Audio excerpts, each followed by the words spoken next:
I'm Ross, and this is a Goose. Right? Together, we're the Great Canadian Goose. I'd like to take you for a tour of the van. Right? It's not complete, 70% complete. I don't think I'll be working on it. I'm rushing around most of the time off, but I did figure out how to upload videos. I've currently got 4 videos out now, and that was all on the interior build. Right, as you can see, I got my LEDs on. Right, AC still mounted, no pipes hooked up to it yet. Currently the outside temperature is 10 degrees Fahrenheit. It's cold. Here we go. I'm going to take you on a tour for the outside. So right now I'm currently at the Fort Saskatchewan River. I was riverside, but so many cars started to show up, and I'm still new at this, so all right, we'll start off with the front of the van. I haven't done anything with that, so this it's just the front of the van. Let's go. You can hear all the Canadian geese. Right, they're all in behind.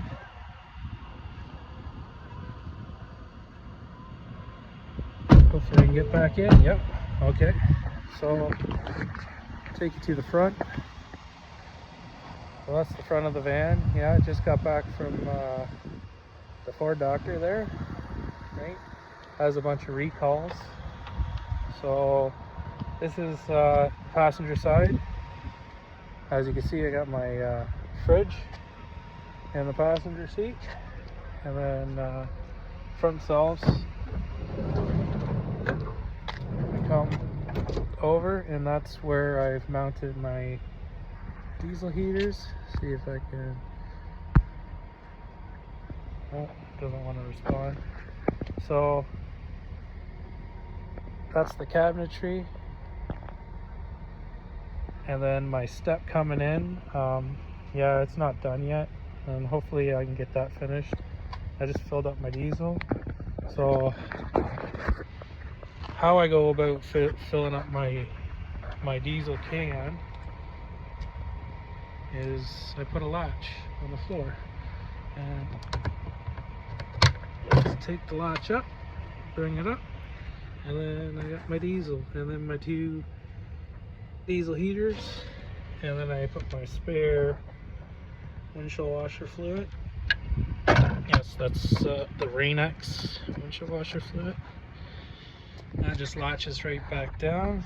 As you can see, I got my 1 diesel heater vent, and then my Renogy and my Victron all mounted there. And then I do have my remotes. So I got 1 remote in my pocket. There you go. So one's for the AC, one's for lights, and then one's for the LEDs.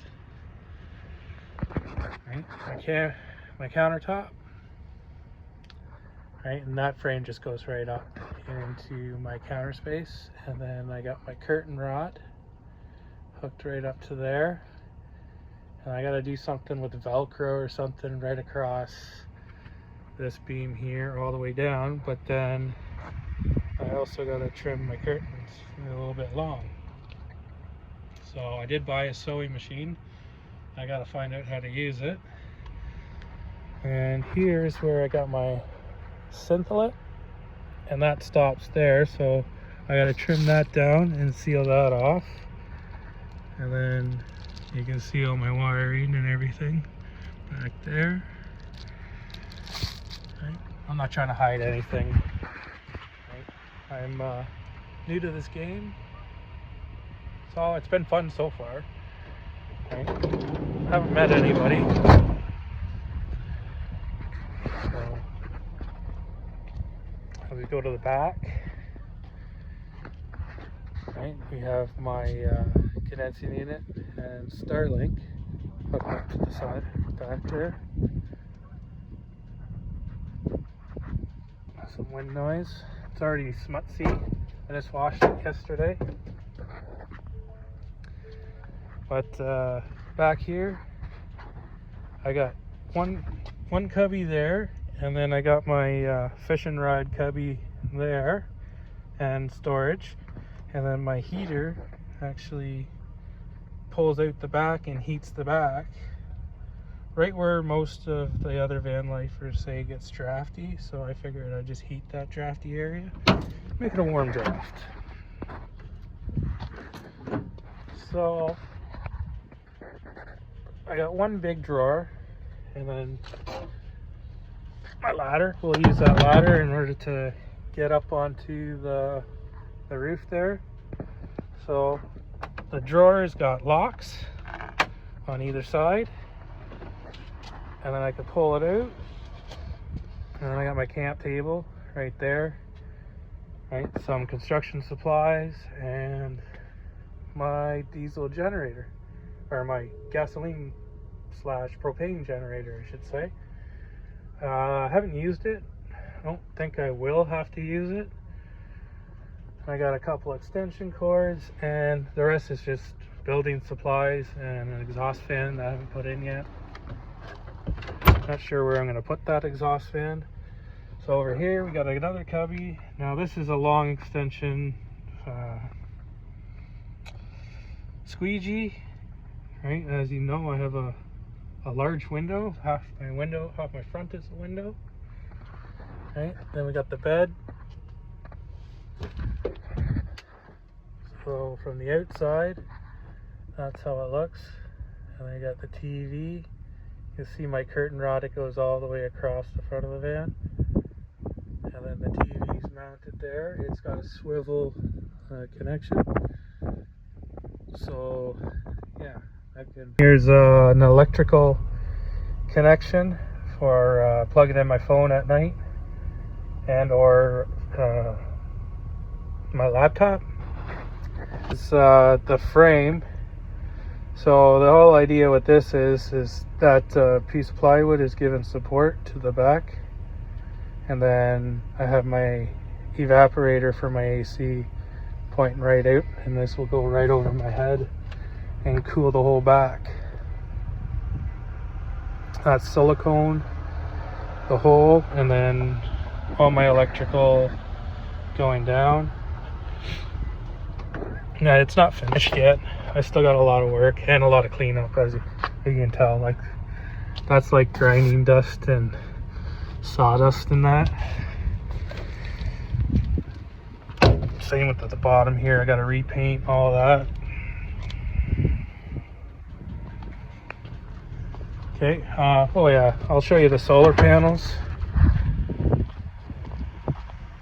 Okay, we'll take a look from the side here. Leave that open. Get my extendo ladder out. And climb up. So, as you can see, those are my connections going into the van. And then I went with the normal, I guess, cargo ladder panels. That one looks like it's coming up,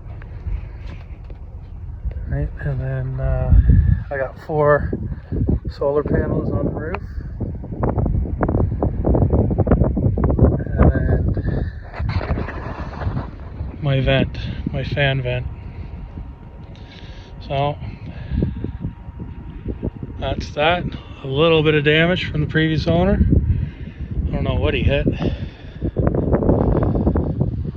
That's cool, he did that. Oh, and you can see my tie wraps haven't been cut.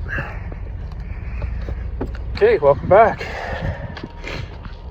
Yeah, it is not used to this cold. Oh, we're gonna go inside, warm up,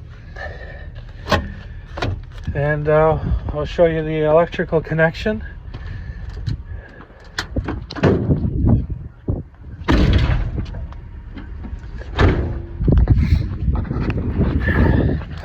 So here's my shore power. Yeah, just a normal receptacle. Plug in, we'll plug into that. So let's go take a look So as you can see, it's just a piece of plywood going across the back. I put rivet nuts where the old cage was, or what do you call it? Headache rack, bulkhead. And then, yeah, my curtain rod goes all the way across. And then you come into my electrical, and then that's my BT2. That allows me to connect with Bluetooth, not Wi-Fi. And I can tell what's going on with my battery, see the temperature, and how many watts it's drawing. Now, Renergy is also hooked up here, because that's my DC to DC charge controller, and that separates solar with alternator power. And then right now I'm drawing, well, it's going up, but normally when I need power, it goes right up to 40. It did 50, but I put a 50 amp breaker in there, and then it tripped, and I didn't want my alternator drawing any more than 50 amps. So I could upgrade my alternator, but I just stopped it at 40 amps. So this right now, it was at 85 last night, and only because I left my inverter on for a few days, and I wasn't in the van. My shore power, it goes right to this, right? And then I have the option to bypass, and I got a receptacle there. I don't know if that's in the picture. Got a receptacle there. I'm gonna have to get used to this, I guess. And then I got my bar here, and that's for overcurrent protection in that, right? Because it's only fused inside the inverter at that point in time. So now I know if I hook up to shore power normally is on a 15 amp breaker, so that shouldn't be a problem there. So you can tell my curtains are way too big, right? And then my drawer, it used to be locking and soft closing. I broke that already. Just installed it, but I broke it. And then I got my Starlink right there, right? And then one diesel heater, and then the other diesel heater controller.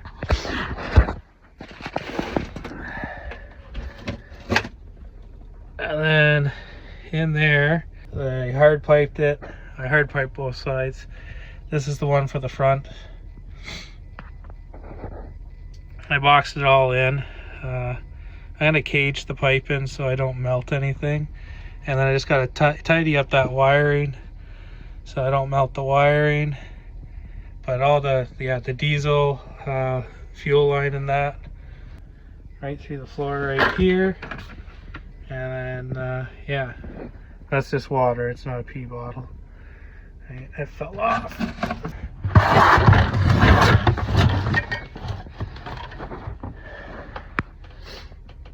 So I'm pretty happy with it. It's actually livable now, right? I'm gonna start making trips.